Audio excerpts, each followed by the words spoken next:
السلام عليكم ورحمة الله وبركاته. waxaa jirta waxa loo yaqaan khawaatir af Ingiriisi waxa la yiraahdaa thoughts waxa la yiraahdaa Soomaali waxa ku dhawaanaysa afkaar haday u dhawaato kelmadda thoughts ama khawaatir hadii aad Soomaali ahaan aad ku garanayso aad iyo aad baan rajaynayaa inaad wax badan ka faa'iideysto marka xagga hoose aad soo dhigi doonto insha Allah muuqaalkan isaga marka waxaan kaaga warrami doonaa insha Allah ta'ala arrinta iyada waa arrin inta badan anigu aan jecelahay inaan ka hadlo wax badan aan ka faa'iideeyo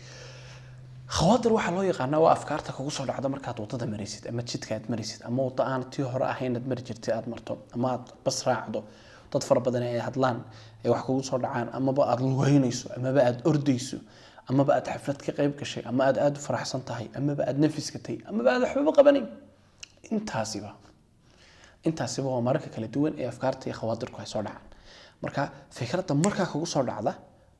sideed ka galaysaa maxay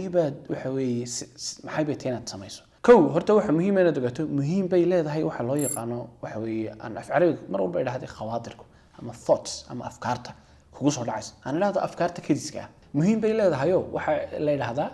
in afkaarta kadiska waa sida hilaaca oo kale awood iyo power bay leedahay aan caadi ahay isla sidoo kale si degdeg ah u baxsata sida hilaaca aan markaba waxa uu cararo awoodana uu leeyahay oo kale ayuu dhigantaa awood bay leedahay maskaxdaad marka qaar bay u shaqeysaa si aan caadi ahayn marka afkaarta ay kugu soo toortay degdeg ah waxa muhiim ah inaad ka faa'iideysato isla sidoo kale saameyn hadhow weyn bay kugu yeelan kartaa boqolaal qof baa jira adduunka oo fikradii ku soo dhacday oo fikradii boqolaal kun oo dollar ka faa'iiday ganacsi wanaagsan bay noqotay qaar baa iyagu jidka iska maray ay ku soo dhacday buugaag bay qoreen qaar baa mushkilad bulshada haysata si degdeg ah u helay fikradoodii xalkiina ummadoo dhan ay ka faa'iideysatay marka garan mayno dhibaatooyinka faraha badan ee dadkeena haysta fikradda iyo xalka kugu soo dhici doona sidoo uu eegyahay laakiin waxaan ku bari doonaa sidii aad uga faa'iideysan lahayd oo kulli inuu ban ka faa'iidi doonaa fikradaha weyn ee hadda kugu soo dhacdo ariga koobaad ee marka ay teenad samayso waxa kamid ah inaad markaba aad qorto marka inta badan kan saaxiibkay buuga yarman isqaata kaasan ku qoraa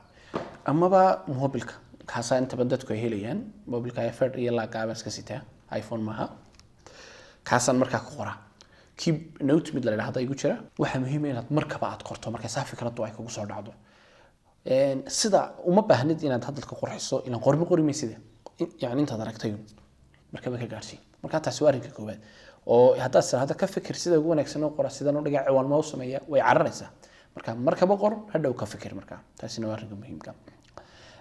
dadka qaar baa marka qaar aan haysan mobil baad marka qaar baa aan haysan buug baan haysan markaana ku hees fikradeedu ku celcelinaya buug marka taashana qor ama mobil la soo baxo ka gaarsi marka ayaduna waxa xal kale oo wanaagsan inaad ku celceliso ku heestid kuna waxa weeye hadaaqdid ilaa aad ku qorisid ama ay maskaxda ay ku qormiso ugu dambeyn waxa muhiim ah in waxa weeye afkaarta marka ay kugu soo dhacayaan waxa weeye aad qortid kadib aad waqti dambe aad ku soo noqoto markaad waqti dambe aad ku soo noqoto wixii aad ku dari kartana aad ku sii darto afkaartaas inta badan waxay ku soo dhacdaa dad yoga shaqeeya qof iska fadhiyo oo yurura oo caajis oo bila amal oo bila arina marnaba ku soo dhacmayso waxa ku soo dhacdaa dad yoga ardayda waxa ku soo dhacdaa dad yoga wax akhriya waxa ku soo dhacdaa waalidka oo kale ee caruurtiisa sida uu korin lahaa wuxuu ku soo dhacaa dad yoga mashaakilku ay haystaan gabadh baaba hooyo ciyalkeeda la il daran sida cuntada ay u siin lahayd waxay ku soo dhacdaa afkaarta noocaas oo kale dadka in badan hawl ku soo jira khibrada iyo dadka waaweyn ee waayeelka ee ama siyaasadda ku soo jira wax kale ku soo jira in badan hawl soo hayay qof yani maran kuma soo dhacdo qof hawl hayay ku soo dhacda isla sidoo kale qofkaasi markaba uu ka faa'iideeyo xalkeedana uu helaa marka waxaan rajaynayaa muuqaalkan isaga in wax badan kaaga tari doono wixii daba markay fikrada ugu soo dhacdo qor hadii la hayda fikradaas haday business iyo maal qabeen hadhow aad ku noqotidna ha ilaabin ninkii aad ka faa'iideysatay insha Allah ta'ala assalamu alaykum wa rahmatullahi wa barakatuh